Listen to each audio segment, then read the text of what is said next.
আমাদের কমিটমেন্ট সব বিষয়ে ইতিমধ্যে আলোচনা হয়ে গিয়েছে।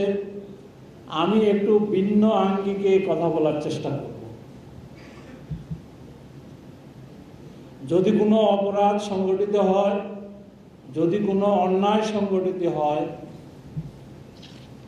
সেই অপরাধ এবং অন্যায়ের জন্য কেউ না কেউ দায়ী হবেন। বিগত সময়গুলোতে যে নির্বাচনগুলো হয়েছে, এটি কেউ বলবেন না যে ভালো নির্বাচন হয়েছে, নিরপেক্ষ নির্বাচন হয়েছে, সঠিক নির্বাচন হয়েছে। যদি সঠিক না হয়ে থাকে, যদি ভালো না হয়ে থাকে, এর দায় কাউকে না কাউকে নিতে হবে। যেহেতু নির্বাচন কমিশন একটি স্বাধীন কমিশন, সাংবিধানিক প্রতিষ্ঠান, আমি মনে করি এর গুরু দায়ভার নির্বাচন কমিশনের।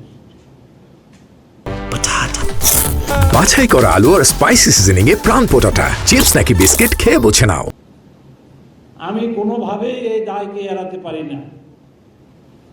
এই নির্বাচন কমিশনের ছোট একটি কর্মচারী থেকে শুরু করে প্রধান নির্বাচন কমিশনার পর্যন্ত কেউ অমুকের কথায় বলেছি, অমুক প্রভাবিত হয়ে করেছি, এই কথা বলে দায় এড়াতে পারেন না। যার কারণে মাঠে ময়দানে গেলে প্রথম প্রশ্ন, স্যার সত্যি সত্যি কি নির্বাচন হবে? আপনারা কি নিরপেক্ষ? আপনারা কি ভালো নির্বাচন দিতে পারবেন? আপনাদের কি সেই সক্ষমতা আছে? আপনারা কিভাবে কাদেরকে নিয়ে নির্বাচন করবেন? যারা রয়েছেন তারা কি নিরপেক্ষ? আমাদেরকে ভাবতে হবে যে আসলেই কিন্তু আমরা একটা কঠিন পরীক্ষার প্রস্তুতি নিচ্ছি।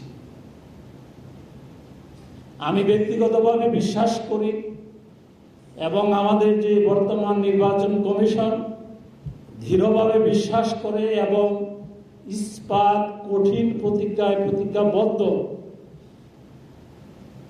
ভেঙে যাব মস্কাবো না। সুতরাং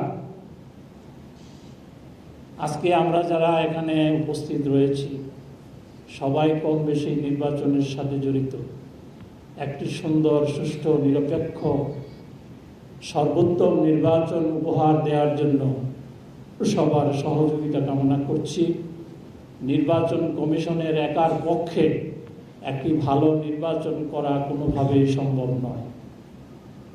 সেজন্য আমরা যারা নির্বাচন কমিশনের সাথে জড়িত, আমরা যারা এখানে কাজ করি, আমাদের আশেপাশে আমাদেরকে সামাজিকভাবে এই বিশ্বাসটুকু অর্জন করার জন্য যা যা করা প্রয়োজন সেই কাজগুলো করতে হবে।